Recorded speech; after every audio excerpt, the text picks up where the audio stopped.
Number 9. You're doing good. Comic relief, you're welcome. Here we go.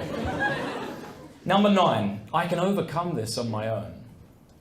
I have never met anyone who's found a significant degree of healing, be they man or woman, who did this on their own. No recovering porn addict is an island, okay? We need each other, and we need to be accountable. Now, one of the ways we're going to be talking about accountability over the next couple of days is through Covenant Eyes. And if you don't know, Covenant Eyes invented accountability software in the year 2000. They also have a fantastic filter, which, if you're looking at porn on a regular basis, would be a good idea to get also. But what's beautiful about accountability software is it changes the mentality. Once you download accountability software, it asks you to enter the email address or addresses of accountability partners. Then it will send them a detailed report once a week, once every 2 weeks, of where you've been. You can set the rating. And it's rated in much the same way that video games are rated. So G, PG, M, MA, right? Changes the mentality. No longer do we think, how do I get around the filter? We now think, well, I can look at porn, right? But then I have to have a very awkward conversation with grandma or whoever you choose to be your accountability partner. And so when you download accountability software, make sure that your accountability partner, A, knows, and B, that he or she is not currently looking at pornography. It's really fantastic. Accountability means allowing another person to remind you of who you are and who you want to be. Because I think most of us, and when I give talks on colleges that are secular or high schools, right, most of us just don't want to be the sorts of people that look at porn. I mean, I've never met a young guy who says something like, you know, when I grow up, I want to be the kind of man who has to creep away from his wife late at night while she's sleeping and the kids to get a fix from my laptop.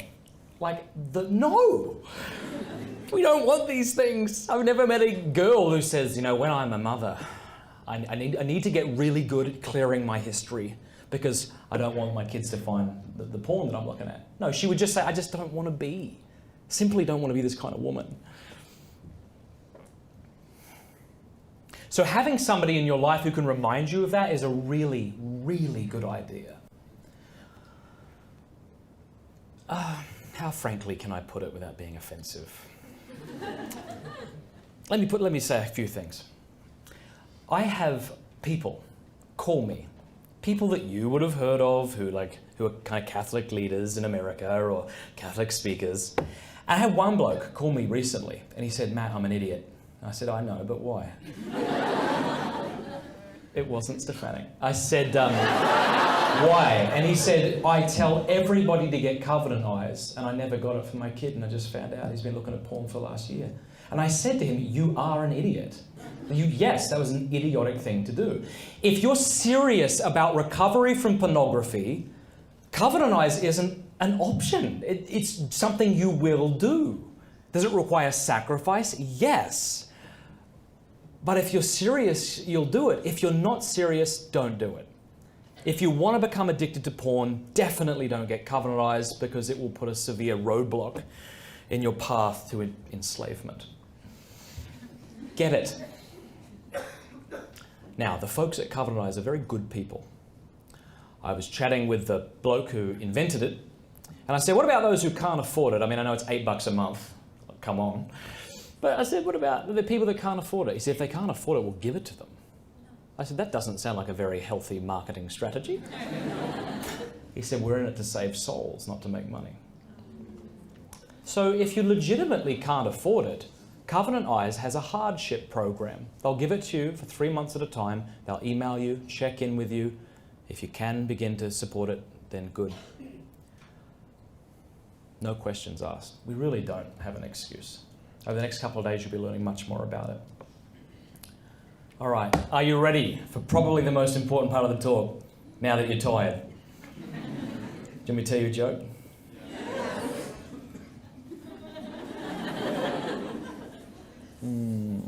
I should have thought of one.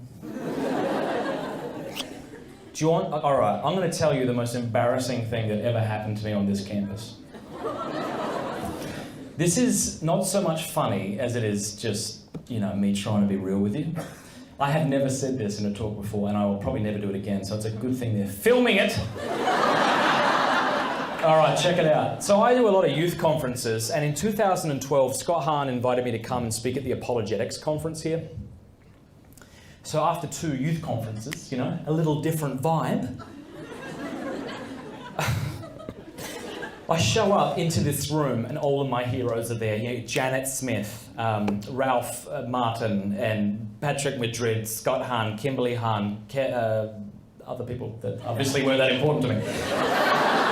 Now they're all standing in this room with suits. I walk in with bloody ripped jeans and a superhero t-shirt.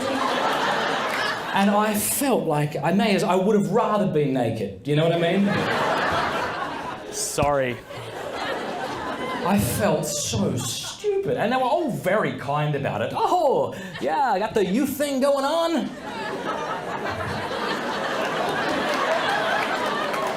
Got the stuffy academic thing going on, dude.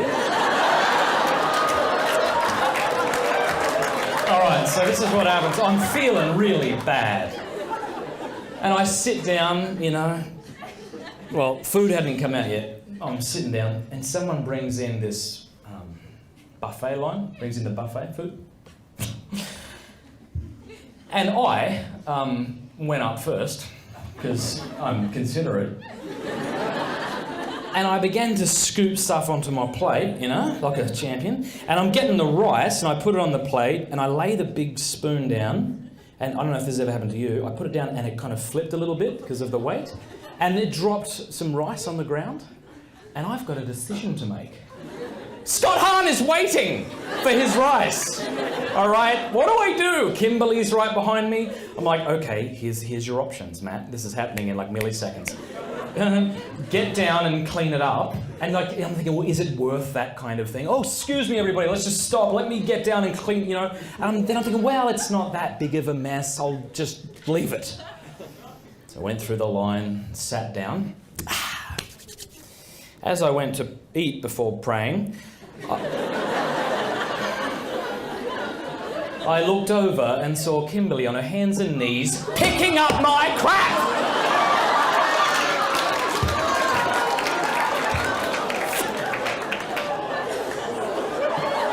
That woman is a saint.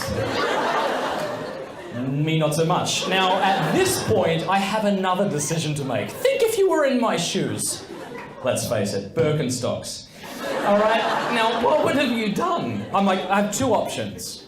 I get up and make a big deal about it, because it wasn't that much, you know, so you go, oh, I'm so sorry, oh, excuse me, do you want me to, can I help, I'm sorry. So, whatever, at the time, like, not doing that. The second option was just let it go. I mean, she's doing that, don't make a big deal about it. So that's the decision I made. I still don't know if it was the right one. That's it.